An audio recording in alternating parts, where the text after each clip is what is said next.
late breaking news and vital news here at the ICS Security Radio Hour half hour. We are now going on site to our man in the field, in the thick of it. Eric, what's going on? Dwayne, CVEs are in crisis, and like we've said many times, we don't know what you've got till it's gone, and it might be gone. This is the ICS Security Radio Hour half hour. We're a podcast about ICS security, technology, and what's going on in the larger ICS community. But more importantly, we're really putting a podcast together to try to help you do professional development, and primarily around the idea that we're going to talk about topical things, but look at it from a little different lens, and really try to, I guess, have you look up from your day-to-day job and think about things that help your career. I'm your co-host, Eric Smith. And I'm Dwayne Edwards. Together we bring over 382 dog years of experience to ensure that you have, well, we're going to say the best, but at the very least, the least expensive opinions in the ongoing challenge of improving your cyber physical world. Stay tuned.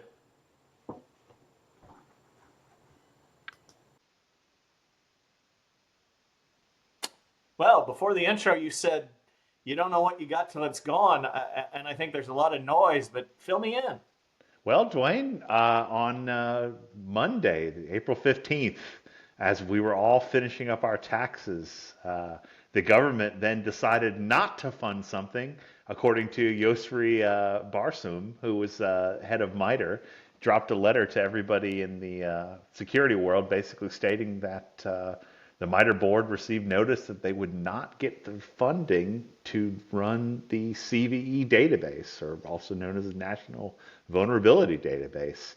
And with that letter that got quickly passed around through the security world, the security sphere, LinkedIn, GitHub, everything in the world, basically everybody quickly realized that probably the most important cybersecurity reference framework that everybody uses and everybody relies on was hanging on by a thread and might be gone away. So everybody freaked out. Many people put posts up. Everybody kind of didn't know what was going on. And then Wednesday morning, that whole thing got walked back again when they made an announcement. And same Yosri again said, thanks to the actions taken by the government, basically they noted that CISA was actually going to fund it and going to fund the CVE database. So this kind of big giant group of CVEs would not have to be hosted on GitHub or wherever they were originally frantically trying to place it. I did see a lot of posts where people were stepping up. I certainly laud them, although, the suspicious person in me wonders sometimes about their their motivation, but it's certainly good to see other people trying to step in. But it's also obviously very good news that the CISA has decided to fund them Well, at least for 11 months. for a year. Yeah. Yeah. So there's still a ticking clock here. More than anything, I think it was the frantic nature of it. I don't, again, no one in the reporting has noted it, but I assume this was a thing that was expected to happen, and then very quickly was found out it probably wasn't going to happen, and thus the bit of the frantic panic from everyone involved. So again, don't know the actual timeline of events, but certainly Yeah, seemed like it was. I've seen some. I think there's some people trying to dig in and report on that. It'll be interesting to see the outcome. Everything else I would say next would be speculation. But yeah, maybe we'll just talk about, okay, what does this mean, right? Yeah. So what? Yeah. Well, I mean, why does it matter? I mean, if you lost access to that database or they went offline, what? Who cares? Why does it matter, Dwayne? Um, well, let's walk down. You know me. I guess of the pair of us, I'm the historian, right? So why does it matter? And I think why it matters, we'll kind of figure out what was going on before all this happened. And there's some good online resources. Some of them I had to go read. Some of them actually, believe it or not, coming from my horrible memory. But the value here, and I'm going to unfortunately correct you a little bit here. The CVE stuff and all that at MITRE was built around just this whole problem of naming conventions, and the people that were concerned about vulnerabilities in software and trying to fix them and trying to report on them and trying to get the vendors to fix them. They were using up a lot of their time just, hey, has this been fixed, and who's fixing it, and have we reported it correctly? And so CVEs were great to say, yes, here's a central repository. We've got a naming and numbering convention, which is funny.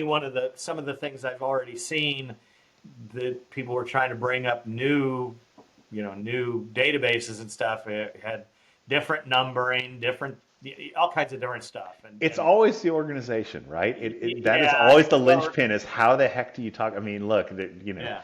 you go into a library, right? The Dewey Decimal System is not perfect. It's kind of weird and wacky in some ways, Yeah. right? But we've agreed. Yeah, but we at least agreed where the cooking Yeah. book should be, and they should be far away from the biographies. Yeah, and I've seen a lot of. So let's before we get too deep into the nature of the history, let's talk about the divisive nature of all this, right? And I'm not even going to talk about the politics. We've kind of already agreed on that, but there was like, hey, should the government be doing this, and who's doing this, and why? It's like, well, I would sort of argue that first of all, MITRE's not the government; they are funded by the government. Maybe that's a nit. And I've also seen people say, well, other people should give MITRE money. Well, that's also not how MITRE's built. They can't easily take money by anybody but Congress. So just to knock a few of those things that I've seen skittering around, right? It's like everything. Everybody has an opinion, right? Yeah. And it's like, okay, well, I try to make my opinions informed, at least somewhat. So at least know how this works. So the other thing, and this is where I'm going to correct you, is the National Vulnerability Database is actually completely separate from CVE. And it tries to give you, and there's a whole group of people that will be mad at me for this, is, they've got the CVSS. That's in the NVD, right? And people use that and point to that and say, well, that's about risk. And it's like, well, sort of, kind of, right? I mean, it's about how severe it is. And we won't go down deep into that. People can yell at me and give me commentary about it and enlighten me even. But so it's like enrichment. Think about NVD as enrichment to CVS. CVS has just name it. What is it? Very straightforward. This is it. And NVD and some other things are also important there. And then you've got, and look, I'll put the link below. I encourage people to go to, there's a CVE page. It talks about the history. It talks about who can actually make a CVE. There's like 460 some different entities that can add to it. Yeah, I remember seeing a bunch of different companies. They really laud it when they get theirs, right? Yeah, It's like getting an engineering stamp. By no means did I do a big deep research. First page has Adobe on it. People like that, obviously. The big boys like Microsoft, et cetera, are the people that make a living off this, right? So our former employees, Tenable, obviously, tons of researchers, big part of their business. But I think in the OT world, I think Nozomi Networks has a stamp, right? Clarity, those guys, they've got researchers, they're adding to the list. So anyway, I digress as always. So just think that there's this MITRE, but there's also other people that are very both nonprofits and for profit that are both contributing and getting value out of this thing. And the reason I would argue that this should be government funded, again, not to get back into politics, but whether, and I suspect a lot of people that aren't in this inside baseball don't even know how valuable this service is, right? It protects us all. And it's used as the marker across the world, right? Not just in the United States. So we can have these discussions. It just makes the discussion easier. So anyway, let's go back to the history lesson. Sorry about that.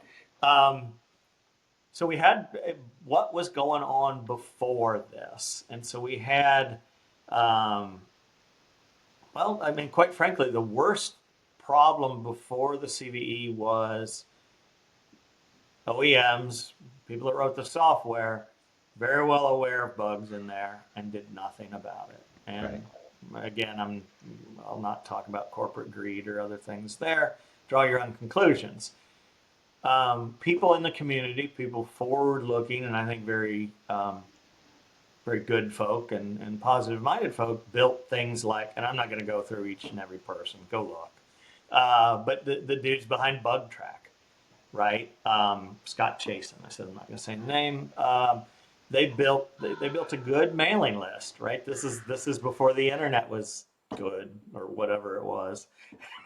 Well, it was before the internet period, which is actually probably a good portion of a good part of the story, right? This stuff came Again, up more and became more critical when the yeah, internet and became again, I'm available. going to argue with you. I don't know how important it was until things like CERT. CERT was there were people who were unhappy. There's always people who are unhappy, right? And I forget what you said a couple episodes ago about revolutions and stuff, but there were people unhappy with what was going on, which is good, right? As long as you're not just sitting in the corner bitching, you're doing something about it. So Bug Track was born. That was a mailing list. Um, felt like that was good, but that was a mailing list, right? And then that I think it was So it was almost speedy, is 2000. what you're saying. Super It, speedy. yeah, well, and I think it was again the kind of thing where just a lot of opinions flying around, and there was good stuff in it, but it got put in a university, and then it was I don't know how exactly. This is kind of before I was big security guy. Yeah, that's also debatable. Uh, it got put on a university. It somehow then Security Focus got a hold of it. If you remember them, they were almost like a news outlet for security stuff. They had a lot of ins and they had a lot of broadcasty stuff.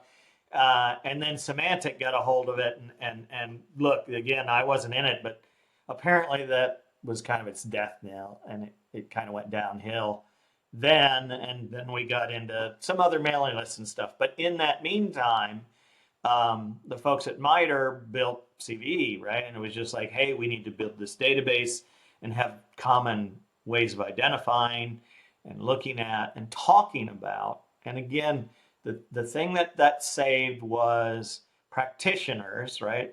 Our theoretical audience, practitioners not wasting a lot of time just trying to sort through tons of information and even just say, oh yeah, this thing over here that's being called this is also this, and whose responsibility is. So there were databases.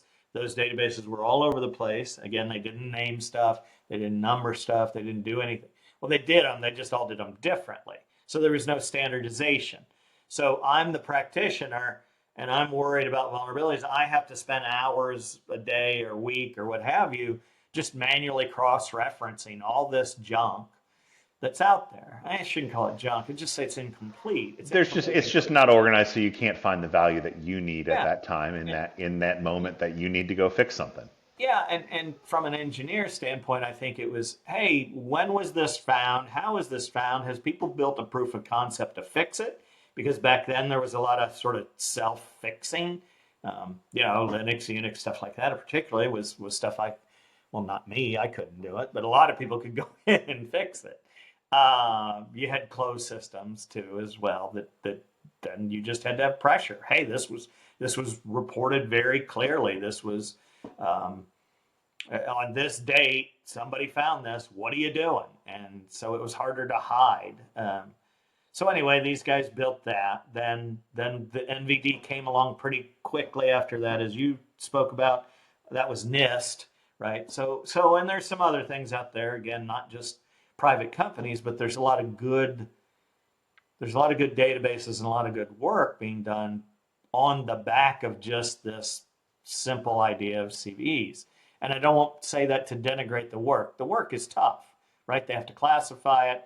They have to give it names. They have to make sure it's good data, right? Responsible disclosure, all these things that you need to do, right? Yeah. Yeah. Um, And and then it again, became an entire industry. Then yeah, it became a became an thing. entire industry. Look at look at, and if I miss anybody, I apologize, but the big players there, right? Tenable, Nessus, those guys very early on. The 18-year-old kids writing the Nessus scanner. Always that's a good, if you like history of internet and stuff, good one to go look up. Gula and what's his name? Sorry, don't always remember names well. The people that ended up like Rapid7. Right, Rapid7, Qualys, Yeah, Microsoft's own thing. There's a yeah. bunch of these tools, right? Yeah. So, I mean, and if they don't, and so what happens? It devolves back into some of those old ways, or I don't know. I mean, I'm not going to try to prognosticate there. But Um, again, there was then at that point there was a framework that said, okay, when you found something and you've developed it and you can do it, hey, bring it to the greater good, bring it out to the greater world essentially, and make sure everybody knows about it within your value, within your amount of time that's respectable, right?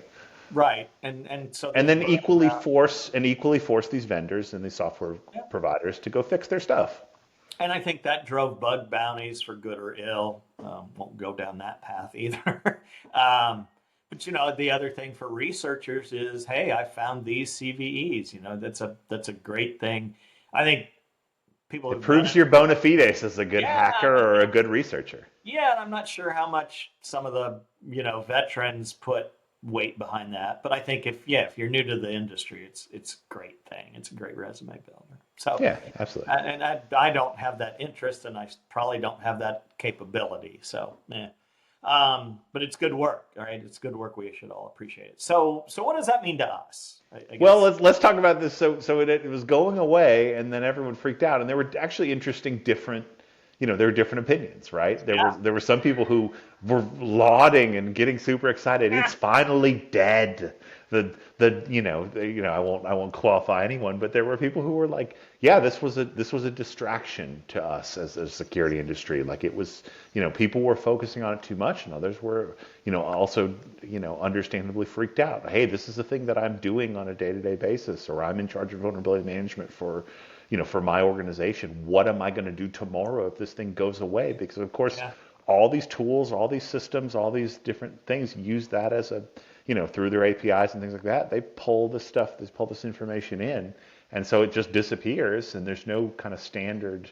Hey, we're all going to point at this thing and say this is good. That's a scary situation, especially when it goes away within a day, right? yeah. So yeah, Well, so understandably, people got freaked, and people got, yeah. and like I said, people had hot takes one way or the other. Well, also what I think, you talk about the cans, the folks that actually put things in the database. I've heard people say, "Hey, they should all kick in some ice." Well, many of them are not. They're contributors, right? They're not necessarily deriving a lot of value. And then there's the companies we've named, and plenty other we didn't, that undoubtedly look at that data and derive value out of it. So I think the good news is, hey, this is important, right? A lot of people understand this is important now. But then I'm also a little concerned, like, okay, are we gonna see diverging interests building their own databases? Because hey, what happens, a year from now, and CISA doesn't have the funding, or they've been told directly by whoever not to fund them, or the funding goes away. So now we've got a year's respite. Yeah. I don't know what's going to happen, but it is interesting what your comment about. Hey, this is great, and I think, and I know where that came from, but I would say, is it great? Is it great, or is it great for you? And I Sure. think the answer is it's great for you if you're saying it's good that this pretty important resource is going away. How does it affect OT? Let's talk about how it affects OT finally, right? Yeah. So I'm Mr. OT, and I'm looking at the, CVEs, and okay, why does this matter? Why is this a something for me, good or bad?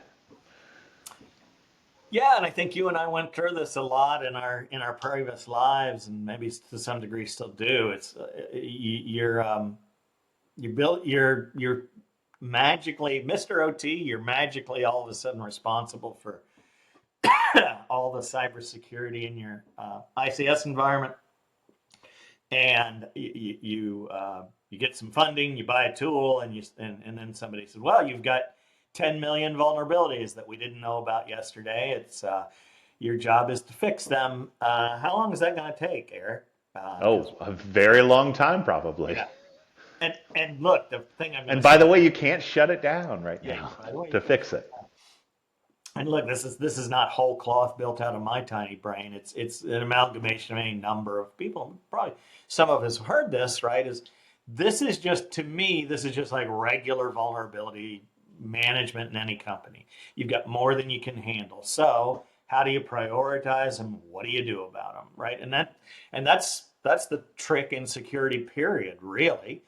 But I'll say this, and we had the other episode on this about vulnerabilities and stuff, and I'm not sure how much we talked about this particular is you need a policy, right? You need a policy that's been sort of agreed upon and signed off on, or whatever you want to say, by, and usually I'll be as vague as I always am, leadership. And if your policy is don't do a damn thing, that's fine. But that needs to be your stated policy, not just, hey, we were sitting in the corner doing nothing, and oh my gosh, what happened? Eric, you're fired because something horrible happened. Right. Well, again, professional development advice here. Have a policy that's agreed upon. And the best ones I've seen, and I think this works in action. I'm going to talk a little bit about my former employer, is a different former employer, is Rockwell, because I think they have some good guidance around this. And then I'm going to break down some of my stuff first. So let's talk about this. In any environment that we all kind of think of as ICS, what have you got? You've got stuff that's, I'll just say, lower in the Purdue model, controllers, HMIs, et cetera, et cetera. And then somewhere in that mix, you've got regular old COTS, coming off the shelf compute, right? Right. As we use called general compute, right? General compute, or IT and OT, or whatever words you want to use. Those things can be patched. And there's that word again, right? But those things can certainly be more easily patched. Now, some of them might be super old, some of them might be a lot of things. And again, all I'm saying is don't hold up the Heisman and say we're not doing it. Build a policy. And if that's the policy, again, cool. But if you look at, for example, again, Rockwell, they test the Microsoft patches that affect their, Studio 5000 or Factory Talk or whatever. They test them and they say yes or no, right? This patch just came out from Microsoft. Yes or no, go ahead and apply it. And you might not run to do that, right? But it's the kind of thing, it's just like, okay, well, those are things we need to schedule. Well, and this is where the CVEs come in, right? As I've said, it's a smell test. It's another sense Yeah. in your arsenal to say, is this important within my overall structure of what I got? And is it guaranteed this is the terriblest thing? No. Yeah. But it's one of the things you use within your toolbox of things, within your toolbox of security senses to make a decision. And losing that would not be a necessarily great thing, in my opinion. Right. Well, and look, I've had my own opinions about CVS scores, right? So, they're almost always super high. So then you're working in a very small range. But we always have to take some rational thought about this. It's just, what is it affecting? Is it affecting you? First of all, right? Is it affecting you? And then what part of your environment is it affecting? If it brings this stuff over here down, for example, am I continuing operations? Am I a little blind? Am I not able to generate bills? Like a good example we've talked about before. But so again, it's have your policy, and part of that policy is to me is, okay, there's a certain policy for general compute that's in your environment, and there's a very different policy for controllers and stuff. And again, I'm going to go back to Rockwell. They'll talk about their bugs. Everybody has bugs. They'll give the CVE. They'll tell you what very good web pages, if you need to, go out there and look at them. I'm not being a shill for them, but it's something I'm very well have a lot of understanding on, is just do these things. And if you can do some of them, some are just simple network blocking and stuff, great. And some of them are, upgrade this firmware. But I think they also do a very good job, and it was about 2 years ago. The folks over there said, "Hey, this one needs fixed, and this one needs fixed right away." Right. They gave a good criticality understanding of Yeah, whether this is an emergency or not an emergency. yeah, and it's not the boy crying wolf, right? In my thoughts, I think it's happened 4 or 5 times in a long calendar time frame. But pay attention to those. And again, what's your policy? If your policy is go do it, go do it. If policy is ignore it, that's fine again. But have a policy that has to do with your controllers and your low-level Purdue stuff. And quite frankly, I think a different and more flexible policy can apply to general compute. Think about that. Well said. So, hot take. Take us home. Give us the summary, if you would, please. Yeah, I mean, hot take is not so good that this thing was going away in a very short amount of time with no real particular replacement in the short period of time. Glad it's back up and running. Hopefully, we keep it going. So as usual, if you're an American, make it a priority, right? I write to my congressmen and women and senators a lot about random things. They do actually listen to you. I've actually talked to a representatives person in their office, and they say, boy, they do track this stuff, and I'm glad whoever rang the bell on this one. I appreciate it. Good job on that side. Losing it would be, like I said, like losing one of your senses. So appreciate it. But again, as a good security operator, as a good security practitioner, be prepared for the unexpected. Be prepared for what happens when bad things happen, and that includes maybe losing one of your tools. So keep that in mind and prepare appropriately. All right. Well, that's been a late breaking news story from Radio Hour, half hour, and I'll take off my trench coat. We're ready. We're done for the day. Yep. As always, please do the things you're supposed to do, and thanks for joining.